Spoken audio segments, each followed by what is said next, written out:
খেজুর গাছটা চিৎকার করে কাঁদতেছে, খেজুর গাছ এত জোরে জোরে কাঁদতেছে।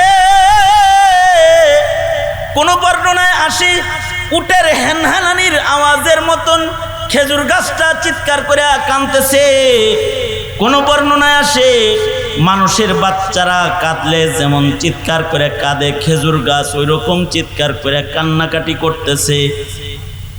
আল্লাহর রাসূল সাল্লাল্লাহু আলাইহি ওয়াসাল্লামের প্রেমে খেজুর গাছটা কাঁদতেছে। আল্লাহর নবী নিজে মরা খেজুর গাছের প্রেম দেখি তাকায় খেয়াল করে বলতেছে, আয় খেজুর গাছ কান্দস কেন? কি লেগে কান্দস? কান্দিস না, তুই তোর কান্না বন্ধ করে দে, আমি তোর জন্য দোয়া করব। তুই মরা খেজুর গাছ থাকবি না, আমি দোয়া করব তুই জীবিত হয়ে যাবি, তোর গাছে তাজা তাজা খেজুর ধরবি, মৌসুমি ফল তুই দিবি। তা না, তুই 12 মাসের ফল দেওয়ার একটা গাছ হইবি, তুই কোনোদিন মরবি না, কিয়ামত পর্যন্ত তুই জীবিত থাকবি। কিয়ামত পর্যন্ত আমার মসজিদে যারা নামাজ আদায় করার জন্য আসবি, তোর গাছ থেকে 12 মাস তারা ফল ছিঁড়ে ছিঁড়ে ফল খাবে। এইরকম বরকতওয়ালা গাছ তুই হয়ে যাবি। তুই কান্দিস না, কান্দাটা বন্ধ করে দি। আল্লাহর রাসূল এরকম খেজুর গাছরে বুঝাইতেছেন। মনে মনে আপনারা ভাবতে পারেন নবীজি দোয়া করলেই কি মরা গাছ তাজা হবে? আমাদের নবী আলাইহিস সালাতু ওয়াস সালাম যদি কিছু বলে সেটা আল্লাহ করে, কারণ ওইটা যদি আল্লাহ তাআলা না করে তাহলে আল্লাহর কালাম আল্লাহর কথার উপরে আল্লাহর কথার উল্টা হয়ে যায়। এ কারণে আমাদের নবীজি জীবনে যদি কোনো অনিয়মও চাইছে আল্লাহর কাছে, আল্লাহ তাআলা অনিয়মরেও নিয়ম বানায়া দিছে। ওয়ান নাজমি ইযা হাওয়া মা দাল্লা সাহিবুকুম ওয়া মা গাওয়া। আমরা আমাদের নবীকে চিনি, আল্লাহ আমাদের নবীর শান বলতেছে, মা দাল্লা সাহিবুকুম ওয়া মা গাওয়া। ওয়ান নাজমি ইযা হাওয়া। আল্লাহ তাআলা তার এই তারকারাজি নুজুম, এই গ্রহ নক্ষত্র সম্পর্কে আল্লাহ বলতেছেন যে সূর্যও তো রাস্তা পরিবর্তন করে, সূর্য রাস্তা পরিবর্তন করে, কিন্তু মুহাম্মাদুর রাসূলুল্লাহ সাল্লাল্লাহু আলাইহি ওয়াসাল্লামের উদয় অস্ত কথা কখনো ব্যতিক্রম হয় না। এটা কখনো লাইন থেকে সরে আরেক লাইনে যায় না। মা দাল্লা সাহিবুকুম ওয়া মা গাওয়া। তোমাদের সাথী যিনি, তিনি কখনো অন্য ভিন্ন পথে নিজেকে পরিচালিত করেন না। ভিন্ন পথে তিনি যান না। সূর্যও ভিন্ন পথে যায়, চাঁদও ভিন্ন পথে যায়। দেখবেন চাঁদ এক এক সময় এক এক লাইনে উঠে, এর চলাফেরার কিছু রাস্তা আছে, এই রাস্তা এসে চলে। যেমন সূর্য শীতের দিনে একদিক দিয়ে উঠে, গরমের দিনে সূর্য লাইন পরিবর্তন করে। শীতের দিনে একদিক দিয়ে উঠে, গরমের দিনে ঠিক না? হ্যাঁ, গরমের দিনে কোন দিকে উঠে? হ্যাঁ, এন্দে উঠে। পূর্ব থেকে উঠে পশ্চিমে যায় ডুবে। কিন্তু রাস্তা গরমের দিনে একটা, শীতের দিনে আর একটা। খেয়াল করছেন কখনো? এই খেয়াল করছেন? কে কইছে একই রাস্তা? তাইলে এখান থেকে দেখেন কোন রাস্তায় উঠে। গরমের দিনে দেখবেন একদিক দিয়ে উদয় হইতেছে, একদিক দিয়ে ডুবতেছে। শীতের দিনে দেখবেন একটু কাত হয়ে অন্য দিক দিয়ে উঠতেছে, অন্য দিক দিয়ে। হ্যাঁ, তো দেখা যায় যে তখন গরমের দিনে কাত হয়ে উঠে, তো আলোটা স্লিপ করে অন্য, শীতের দিনে কাত হয়ে উঠতেছে যে আলোটা স্লিপ করে অন্য দিকে যাইতেছে। আপনার গায়ে রোদ খুব বেশি লাগতেছে না। শীতের দিনে 12টার সময় রোদ পোয়াইতে ভালো লাগে, গরমের দিনে বইয়া তাইয়েন চাচা দেখেন কিরম লাগে। গরমের দিনে তো বরাবর মাথার উপর দিয়ে যাইতেছে, আলোটা স্লিপ করতেছে না, সোজা মাথার উপরে উঠতেছে। শান্তি ভাইটা যায়, গরম হয়ে গেছে। কিন্তু শীতের দিনে স্লিপ করেছে, কাত হয়ে উঠছে, আলো গরম কম হয়েছে, সূর্য তো রাস্তা পরিবর্তন করে, সূর্যের উঠা উদয় অস্ত পাল্টায়। মুহাম্মাদুর রাসূলুল্লাহর জবান দিয়ে কোনো কথা উদয় হলে যেভাবে অস্ত যেতে কয় আল্লাহ, যেভাবে তিনি অস্ত যাওয়ার কথা বলেন সেভাবে অস্ত যায়, কোনো পরিবর্তন হয় না, রূপ পাল্টায় না, এটা পরিবর্তন হয় না। এ হলো মুহাম্মাদুর রাসূলুল্লাহ সাল্লাল্লাহু আলাইহি ওয়াসাল্লাম। এই শুধু সেই যুগের রাহেব অথবা ওই যুগের ধর্মযাজকরাই আমাদের নবীকে চিনত তা না। মাইকেল এইচ হার্ট সে এই আখিরি জমানায় এসে নবী আলাইহিস সালাতু ওয়াস সালামের নামটার মর্যাদা সেও দিতে পেরেছে। সে একজন খ্রিস্টান হয়ে সে তার নিজ পয়গম্বরের নাম তার বইতে 1 নাম্বার বানায় নাই। মুহাম্মাদুর রাসূলুল্লাহ সাল্লাল্লাহু আলাইহি ওয়াসাল্লামের নাম শত মনীষীর জীবনী লেখে 1 নাম্বার নামটা আমাদের নবীর নাম খ্রিস্টান হয়ে সে লিখছে। এই খ্রিস্টানেরাও নবীকে চিনে, আর তুমি নবীর নবুয়তের ছায়ার নিচে জন্মগ্রহণ করেও নবীকে চিনো না, নবীর সুন্নত জানো না। তুমি আমি নবীর মর্যাদা দিতে জানি না, সম্মান দিতে জানি না। কারণ কি? কারণ হলো ওরাও চিনেছে কিন্তু তুমি আমি নিজের নবীকে চিনি নাই, নিজ পয়গম্বরকে তুমি আমি চিনি নাই। যদি চিনতাম তাহলে নবীজিকে মানতাম, নবীজির ইতাআত করতাম, নবীজির অনুসরণ করতাম। নবী আলাইহিস সালাতু ওয়াস সালাম কি খালি কি কাফেরই চিনেছে? মরা কাঠ এটাও নবীজিকে চিনে। মরা কাঠ, মরা গাছ, তাজা গাছ না। এ তো তাজা গাছের কথা বললাম যে ছায়া দৌড়ে যাইতেছে নবীর দিকে ইস্তেকবাল করার জন্য, তাজা গাছ না। বুখারী সহকারে বিভিন্ন হাদিসের কিতাবে নবীজির কারামা, নবীজির মুজিজার বর্ণনা, যে নবী আলাইহিস সালাতু ওয়াস সালাম নবীজির মুজিজা, যে নবীর প্রেমে মরা গাছ এও কথা কয়, মরা গাছ কথা কয়। আল্লাহু আকবার, জোরে করে বলেন আল্লাহু আকবার। মরা গাছ কথা কয়, তাজা গাছ না, তাজা গাছ না, মরা গাছ। মসজিদে নববী যখন নির্মাণ হয়েছে, খেজুর গাছ দিয়া দিয়া মসজিদে নববী নির্মাণ হয়েছে। খেজুর গাছের খুঁটি আর খেজুর পাতার ছাউনি দিয়ে পৃথিবীর এ মসজিদ নির্মিত।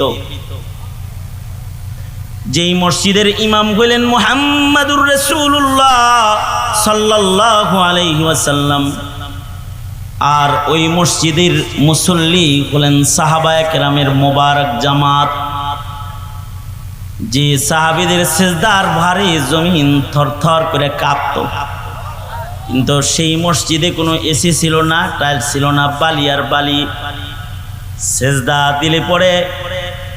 সেজদা দিলে পরে কপালের ভেতরে বালি লাগতো। এমন এক জায়গায় মসজিদ, এমন এক অবস্থা, ভালো বিছানা নাই, ছাদ নাই, খেজুর পাতার ছাউনি আর মরা মরা খেজুর গাছ দিয়ে খুঁটি বানায় একটা মসজিদ নির্মিত হয়েছে, মসজিদুন নবী। যেই মসজিদের ভেতরে রয়েছে রওজাতুম মিন রিয়াজিল জান্নাহ, জান্নাতের অরিজিনাল মাটি। যে মাটির ভেতরে দাঁড়ায় যদি কেউ নামাজ আদায় করে, সে যেন হাকিকি আল্লাহ পাকের জান্নাতের ভেতরে দাঁড়ায় 2 রাকাত নামাজ পড়ল। এই কারণে মদিনা শরীফে যারা যায় তারা এই রওজাতুম মিন রিয়াজিল জান্নার ভেতরে নামাজ পড়ার লেগে পাগল হয়ে যায়। শত শত মানুষের লাইন, হাজার হাজার মানুষের লাইন দাঁড়িয়ে থাকে, একটু এখানে ঢুকমো, আল্লাহর জান্নাতের মাটির ভেতরে 2 রাকাত নামাজ পড়বো। আমাদের নবী আলাইহিস সালাতু ওয়াস সালামের কবরটা দুনিয়াতে সাধারণ মাটিতে হোক, এটা আল্লাহ চান না। এ কারণে পৃথিবীতে বাবা আদম আলাইহিস সালাম যখন পৃথিবীতে জান্নাত থেকে আসেন, তখন জান্নাত থেকে আরো কিছু জিনিস দুনিয়াতে আসছে। যেমন মুসা আলাইহিস সালামের লাঠি জান্নাত থেকে তখন জমিনে আসছে। যেমন বাইতুল্লাহ শরীফ যে পাথরে দাঁড়িয়ে নির্মাণ করেছেন হযরত ইব্রাহিম খলিল, মাকাম ইব্রাহিম, পাথরটা জান্নাত থেকে আসছে। হাজারুল আসওয়াদ কাবা ঘরের কোণার যে পাথর, এটা জান্নাত থেকে আসছিল সাদা শুভ্র। বনি আদমের গুনাহ টানতে টানতে এটা কালো হয়ে গেছে। এখন মানুষ একে কালা পাথর নামেই চিনে। আসলে তো সাদা পাথর এসেছিল, বনি আদমের গুনাহ টানতে টানতে এটা কালো হয়ে গেছে। ওই সময় এক টুকরা মাটিও দুনিয়াতে এসেছে, জান্নাতের অরিজিনাল মাটি। সেই মাটিটা মসজিদুন নবী, নবীর মসজিদ মদিনা শরীফে আছে। মদিনা শরীফে ওই জান্নাতি মাটি রয়েছে। এই মাটিটা মদিনার মাটি, যেটা জান্নাতের মাটি।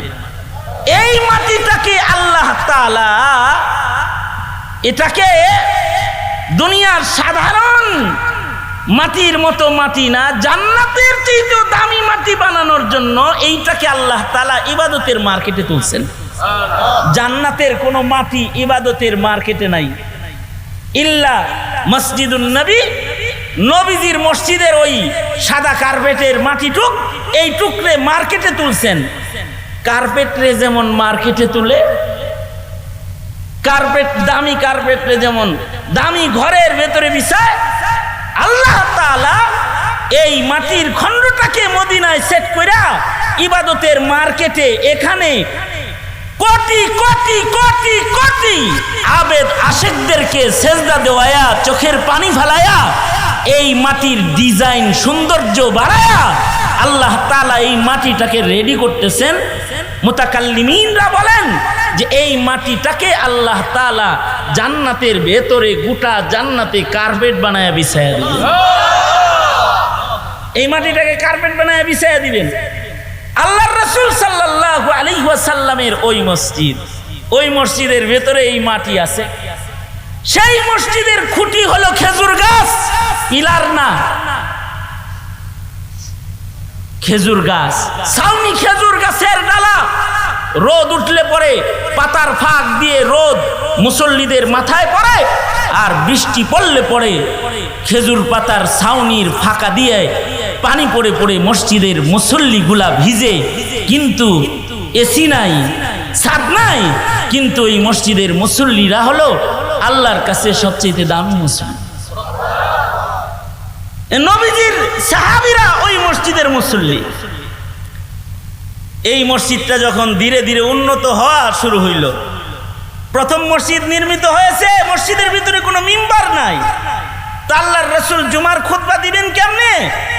একেবারে ঠিক মসজিদের মেহরাব বরাবর একটা গাছ, মরা খেজুর গাছ, এই গাছের সাথে হেলান দিয়া আল্লাহর নবী সাহাবীদের খুতবা দেন। আল্লাহর নবী হেলান দিয়া বসেন।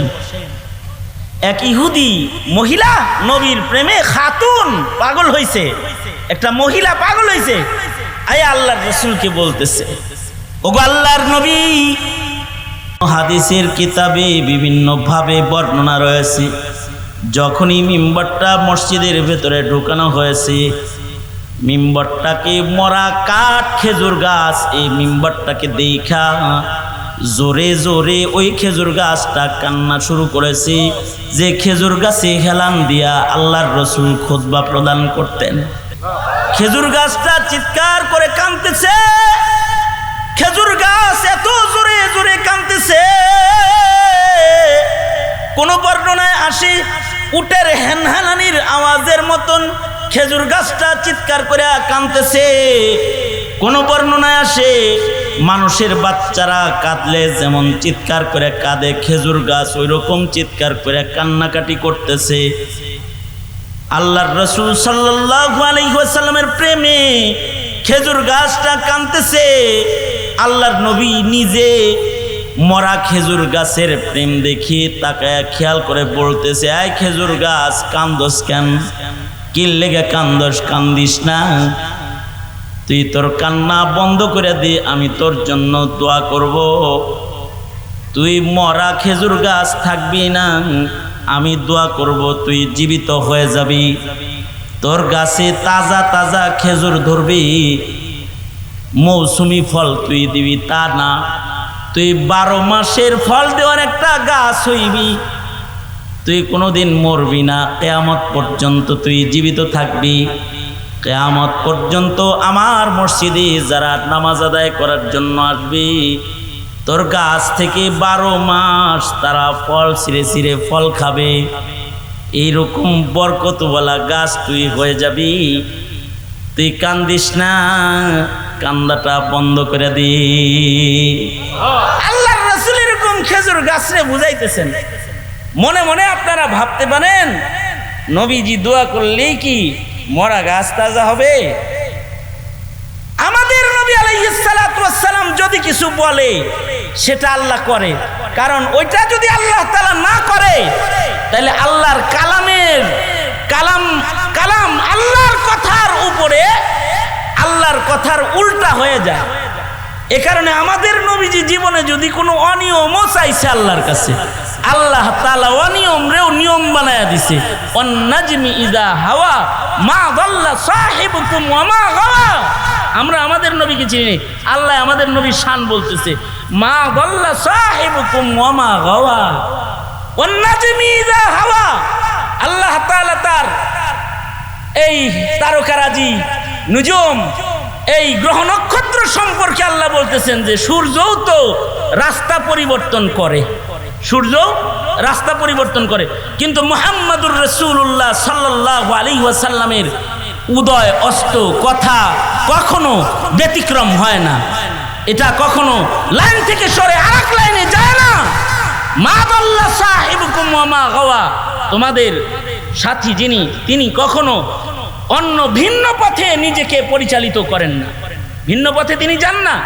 সূর্যও ভিন্ন পথে যায়, চাঁদও ভিন্ন পথে যায়। দেখবেন চাঁদ এক এক সময় এক এক লাইনে উঠে, এর চলাফেরার কিছু রাস্তা আছে, এই রাস্তা এসে চলে। যেমন সূর্য শীতের দিনে একদিক দিয়ে উঠে, গরমের দিনে সূর্য লাইন পরিবর্তন করে। শীতের দিনে একদিক দিয়ে উঠে, গরমের দিনে ঠিক না? হ্যাঁ, গরমের দিনে কোন দিয়ে উঠে? হ্যাঁ, এন্দে উঠে।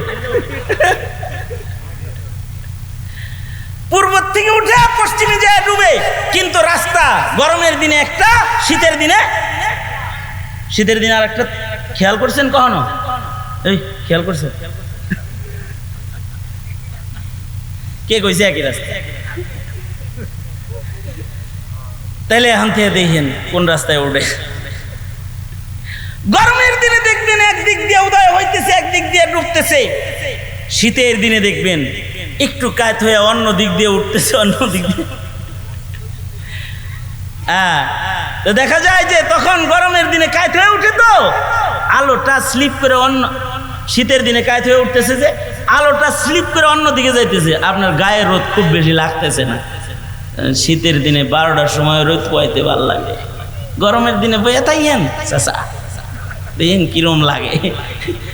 গরমের দিনে তো বরাবর মাথার উপর দিয়ে যাইতেছে, আলোটা স্লিপ করতেছে না, সুজা মাথার উপরে উঠতেছে। শান্তি ভাইটা যায়, গরম হয়ে গেছে। কিন্তু শীতের দিনে স্লিপ করেছে, কাত হয়ে উঠছে, আলো গরম কম হয়েছে। সূর্য তো রাস্তা পরিবর্তন করে, সূর্যের উঠা উদয় অস্ত পাল্টায়। মুহাম্মাদুর রাসূলুল্লাহর জবান দিয়ে কোনো কথা উদয় হলে যেভাবে অস্ত যেতে কয় আল্লাহ, যেভাবে তিনি অস্ত যাওয়ার কথা বলেন সেভাবে অস্ত যায়, কোনো পরিবর্তন হয় না, রূপ পাল্টায় না, এটা পরিবর্তন হয় না। এ হলো মুহাম্মাদুর রাসূলুল্লাহ সাল্লাল্লাহু আলাইহি ওয়াসাল্লাম। কখনো কখনো আল্লাহ তাআলা তার নবীর খাতিরে শরীয়তের বিধানও পাল্টায়, শরীয়তের বিধান পাল্টায় আল্লাহ। আমাদের নবী আলাইহিস সালাতু ওয়াস সালামের জন্য শরীয়তের বিধানও পাল্টায় ফেলানো হয় কখনো কখনো। মা দাল্লা সাহিবুকুম ওয়া মা গাওয়া। এমনিতে নিয়ম হইল বাচ্চা যদি রেজাই ভাই হইতে হয় তাইলে 2 বছরের আগে ছোটকালে দুধ খাইতে হয়, তাইলে দুধ মা হয় আর সন্তান দুধ ছেলে হয়। বিধান হলো শরঈ বিধান যে 2 বছরের ভেতরে কোনো বাচ্চা যদি কোনো মহিলার স্তন থেকে দুধ পান করে তাইলে তার সন্তান হয়ে যায় সে। যেমন আল্লাহর রাসূল সাল্লাল্লাহু আলাইহি ওয়াসাল্লাম আমাদের নবী আলাইহিস সালাতু ওয়াস সালাম আর হুজুরের আপন চাচা হযরত আমির হামজা রাদিয়াল্লাহু আনহু একদিকে চাচা ছিলেন আর একদিকে দুধ ভাই ছিলেন। হযরত আমির হামজা রাদিয়াল্লাহু আনহু যে মহিলার দুধ পান করেছেন, আল্লাহর রাসূলও ওই মহিলার দুধ খাইছিলেন। এক দিক দিয়া হলেন চাচা আর এক দিক দিয়া হলেন রেজাই ভাই, এ কারণে মোহাব্বতটা বেশি। উহুদের মাঠে নিজের এ ভাই আর নিজের এ ভাতিজা আল্লাহর পয়গম্বরের জন্য হযরত আমির হামজা যে কোরবানি পেশ করেছেন তার নজির হয় না। নাক কান কাইটা কাফেররা মশলা বানাইছে, কলিজা বাইর করে চাবায়া চাবায়া কাফেরে খাইছে। আর সাইয়্যিদুশ শুহাদা আমির হামজা সরওয়ারে দু আলম নবীর প্রেমে এই কোরবানি প্রদান করেছেন। নবী আলাইহিস সালাতু ওয়াস সালাম এই যে দুধ খাওয়ার বিধান, যেটা কোনো বাচ্চা যদি 2 বছর বয়সের ভেতরে কোনো মহিলার দুধ পান করে তাহলে রেজাই ছেলে হয়, দুধ সন্তান হয়। দুধ ভাই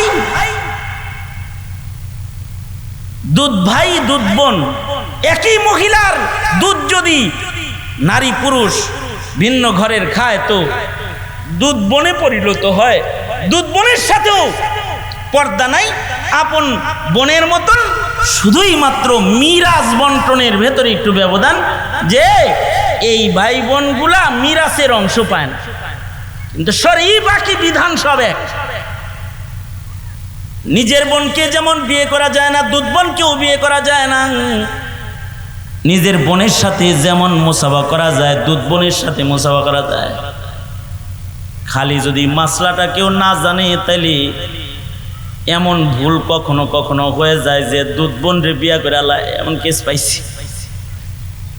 ছোটবেলায় ফুফুর দুধ খাইছিল মনে নাই, বিয়া শাদী হওয়ার পরে তারপরে ফুফু কইতেছে তোরে কত আদর করছি, তোরে দুধও খাওয়াইছি। বিয়া শাদী হওয়ার পরে কইতেছে তোরে আদর করে দুধ খাওয়াইছি। আরে দুধ খাওয়াইছি সাথে সাথে তো ছেলে হয়ে গেছি। দুধ ছেলে দুধ মেয়ে বিবাহ হারাম, দুধ ভাই দুধ বোন পর্দা পশিদা নাই, পর্দার বিধান নাই, বিয়ে হারাম। আপন বোনের সাথে যেমন মুসাফা করা যায়, দুধ বোনের লগে ওইরকম মুসাফা করা যায়। আল্লাহর রাসূল সাল্লাল্লাহু আলাইহি ওয়াসাল্লাম এক যুদ্ধ থেকে আসতেছেন, এক জায়গায় আল্লাহর নবী যাত্রা বিরতি করছেন সাহাবায়ে কেরামদেরকে সাথে লইয়া। ঠিক ওই সময় এক মহিলা ওইখানে আসছে, যুবতী মেয়ে। এসে আল্লাহর নবী বলেন এই মুহাম্মদ হাত বাড়াও মুসাফা করি। কে কয়? একটা মহিলা বলতেছে, যুবতী মহিলা বলতেছে হাত বাড়াও মুসাফা করি। আল্লাহর রাসূল সাল্লাল্লাহু আলাইহি ওয়াসাল্লাম বিব্রত হইতেছেন, কিরে হঠাৎ করে এক বেডি এসে আমার হাত ধরবার চাইকে।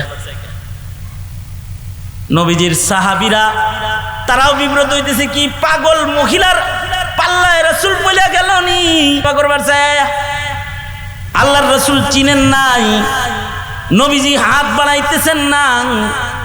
নবীজির পেছন থেকে নবীজির দুধমা হালিমাতুস সাদিয়া ডাক দিতেছে, বাবা মুহাম্মদ ভয় পাইস না, হাত বাড়ায় দে, উখতুকা সীমা, এটা তোর বোন সীমা, তুই না আমার দুধ খাইছস, এটা আমার মেয়ে সীমা, তোর সাথে মুসাফা করার জন্য হাত বাড়াইছে, মুসাফা কর, এটা তোর দুধ বোন। এইটা হলো বিধান যে 2 বছরের ভিতরে দুধ খাওয়াইলে ছেলে হইবে। আরে বুড়া বয়সে দুধ খাওয়াইলে যদি ছেলে হইতো তাহলে ছেলের আর অভাব থাকতো না। কিন্তু এক সাহাবী সন্তান পালছে, একটা পাইল্লা টাইল্লা, এই সন্তান এখন যুবক হয়ে গেছে। মা আর বাপের সাথে পালক সন্তানের একটা মোহাব্বত জন্মে গেছে। নবীজির কাছে যায় বলতেছে, আল্লাহর নবী ছেলে সন্তান হয় না, একটা পোলা পাললাম, এটা বড় হয়ে গেছে, গা বালেগ হয়ে গেছে, এখন তো পর্দা ফরজ হয়ে গেছে, করিটা কি? হেল লেগে আমার বউ কান্দে, আমিও কান্দি, ছেলেটা আমার ঘরে ঢুকে, আমি তাকে মানাও করতে পারি না, মায়ের কাছে সন্তান যায় মানা করি কেমনে, পালক ছেলে। আল্লাহর রাসূল সাল্লাল্লাহু আলাইহি ওয়াসাল্লাম বুদ্ধি দিলেন। দেখেন আল্লাহর বিধান হলো 2 বছরের ভিতরে দুধ খাওয়াইতে হইব, কারণ 1 ফোঁটা শাল দুধ এটা কয়েক বোতল ল্যাকটোজিনের চাইতে অনেক বেশি পাওয়ারফুল ছোট্ট বাচ্চার জন্য। এই কারণে মাতৃ জাতিকে 1-2 ফোঁটা হলেও দুধ নিজের সন্তানকে খাওয়াইতে বলা হয়। দুধ যদি স্তনে নাও থাকে তাও 1-1 ফোঁটা খাওয়াও, এটা দেহের জন্য বড় উপকারী এক খাদ্য। কিন্তু এটা টাইমের ভিতরে হইতে হইব। শাল দুধ বুড়া একটারে খাওয়াইলে কাম হবে না। দুধ দেহে কাম করারও তো একটা বয়স আছে, এমনকি বুড়ারে দুধ খাওয়াইলে কাম হইব। কিন্তু আল্লাহর রাসূল সাল্লাল্লাহু আলাইহি সাল্লাম এই সাহাবীকে বললেন, হাদিস সহিহ হাদিসে বর্ণিত ঘটনা, আল্লাহর রাসূল এই সাহাবীকে বললেন, এই সাহাবী, তোমার ওই পালক বুড়া ছেলেটারেই মানে যুবক ছেলেটাকেই তুমি কাপে কইরা একটু দুধ গাইলা তোমার বিবির স্তন থেকে দহন করে একে খাইয়ে দাও। আমি আল্লাহকে বলে দিব, আল্লাহ তাআলা যেন তোমার সন্তানটাকে, এই ছেলেটাকে, পালক ছেলেকে দুধ ছেলে হিসেবে যেন আল্লাহ কবুল করে নেয়। মা যাল্লা সাহিবুকুম ওয়া মা গাওয়া। আল্লাহর রাসূল সাল্লাল্লাহু আলাইহি ওয়াসাল্লামের এটা শান, তুমি আমি নিজের নবীকে চিনি নাই। তোমার আমার নবী যেটা বলে সেটা আল্লাহ তাআলা শরীয়ত বানায়, ওটা আল্লাহ তাআলা আল্লাহর বিধান বানায় ফেলায়। এই রকম একজন পয়গম্বর মুহাম্মাদুর রাসূলুল্লাহ সাল্লাল্লাহু আলাইহি ওয়াসাল্লাম, এই পয়গম্বরে যদি গাছ রে বলে, গাছ তোরে আমি জীবিত হওয়ার দোয়া করবো, সারা বছর তোর ফল হবে, কিয়ামত পর্যন্ত তুই এখানে দাঁড়ায় থাকবি, যে আমার মসজিদে নামাজ পড়তে আসবি সে তোর কাছ থেকে ফল খাবে। তাহলে রাসূল আরবি সাল্লাল্লাহু আলাইহি ওয়াসাল্লামের এই মুখের কথাকে কি আল্লাহ তাআলা বাস্তবায়ন না করবে? এটা এই অফার পাওয়ার পরেও গাছ নবী প্রেম, গাছ কয় আমার বাচ্চা ধান লাগবে না, আমার রাসূল লাগবে। এতে আমি খুশি না। আল্লাহর রাসূল জড়িয়ে ধরে তাকে বললেন, তুই আমার সাথে জান্নাতে থাকবি। এবার কান্দিস না। সাথে সাথে খেজুর গাছের কান্না বন্ধ হয়ে গেছে। সুবহানাল্লাহ। খেজুর গাছকে নবীজি জান্নাতের সাথে থাকার অফার দিবেন, এটা খেজুর গাছ কবুল করছে। কিন্তু আমাদেরকে নবীজি জান্নাতের ভিতরে সাথে থাকার অফার দেয়, আমরা কবুল করি না। কারণ কি? কারণ হলো আমরা আমাদের নবীজিকে চিনি না। খেজুর গাছেও নবী চিনেছে, উম্মত হয়ে আমরা নবী চিনি না। এই কারণে আমরা নবীজির ইতাআত করি না, নবীজির অনুসরণ করি না। আল্লাহর রাসূল সাল্লাল্লাহু আলাইহি ওয়াসাল্লাম বলেন, ক্বালা রাসূলুল্লাহি সাল্লাল্লাহু আলাইহি ওয়াসাল্লাম, মান আহাব্বা সুন্নতি ফাকাদ আহাব্বানি ওয়া মান আহাব্বানি কানা মাই ফিল জান্নাহ। আল্লাহর নবী বলেন, যে আমার সুন্নতকে মহাব্বত করলো সে প্রকৃত আমাকে মহাব্বত করলো, যে আমাকে মহাব্বত করলো সে আমার সাথে জান্নাতে থাকবে। তাইলে বোঝা যায় নবীর সুন্নত মাইনা নবীর লগে জান্নাতে থাকা যায়। খেজুর গাছে এটা বুঝে, আমরা বুঝি না। এ কারণে নবীর সুন্নতের মর্যাদা দেই না, নবীর সুন্নতকে ইজ্জত করি না, নবীর সুন্নতের ইতাআত করার চেষ্টা আমরা করি না। আসল কারণ হলো তারাও রাসূল চিনেছে, কিন্তু আমরা উম্মত হইয়া রহমাতুল লিল আলামিন নবীকে চিনি না।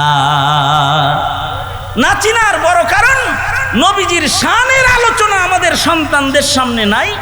নবীজির জীবনী আলোচনা, সিরাত আলোচনা আমাদের সন্তানদের ভেতরে কমে গেছে। আমাদের সন্তানরা নোবেল পড়ে, উপন্যাস পড়ে, কিন্তু সিরাত পড়ে না। নিজের নবী জীবনেও জানে না, নবীকে তারা চিনে না। এজন্য মুহতারাম হাজরিন, নিজেরা যারা এসেছেন তাদেরকে বলবো, নবী জীবনী অধ্যয়ন করুন। এই নাস্তিক্যবাদ যখন আমাদেরকে গ্রাস করতেছে, ওই সময় নবীর সম্মান চিনুন, নবীকে বুঝুন, নবীকে মানুন। যুব সমাজ পড়ালেখা তো অনেক করতেছেন, সিরাত পড়ুন, সিরাতুন নবী পড়ুন, নবী জীবনী পড়ুন, নিজের পয়গম্বরকে চেনার চেষ্টা করুন। কারণ এই পৃথিবী স্থায়ী নয়, সকলকেই এই পৃথিবী ছেড়ে চলে যেতে হবে। মরণ আসবেই, হাসরের মাঠে যেন বিপদে না পড়ি, সেদিন যেন নবীর শাফাত পাই, সে চেষ্টা আমরা মুমিন হিসেবে আমাদের সকলের থাকা দরকার আছে কিনা নাই? এই দরকার আছে না নাই? তাহলে এই প্রবণতাকে সমাজে বৃদ্ধি করা